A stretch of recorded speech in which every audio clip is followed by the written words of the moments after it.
श्री स्वामी समर्थ. आजची बोधकथा आहे एक श्रीमंत व्यापारी, स्वामी समर्थ आणि सोन्याची अंगठी. एक खूप श्रीमंत व्यापारी अक्कलकोटला आला. त्याला आपल्या श्रीमंतीचा खूप गर्व होता. त्याने विचार केला की स्वामींना इतकी महागडी भेट देईल की स्वामी खुश होऊन मला अजून श्रीमंत करतील.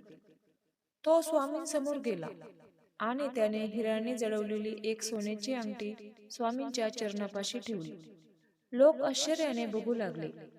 व्यापाऱ्याने गर्वाने विचारले, स्वामी, आवडली का माझी भेट?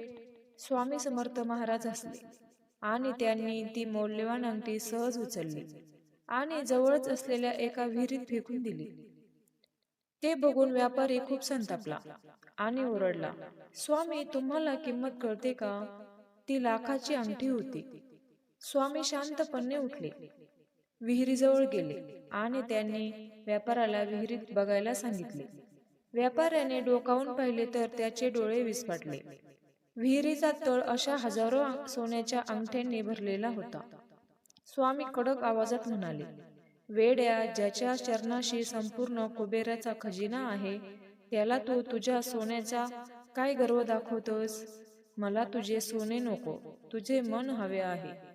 व्यापारी स्वामींच्या पाया पडला आणि त्याचा अहंकार गळून पडला. या कथेचा बोध असा की स्वामींना तुमचे सोने नाणे काहीही नको असते. फक्त तुमचा भाव, भक्ती आणि तुमचं प्रेमळ शुद्ध मन हवे असते.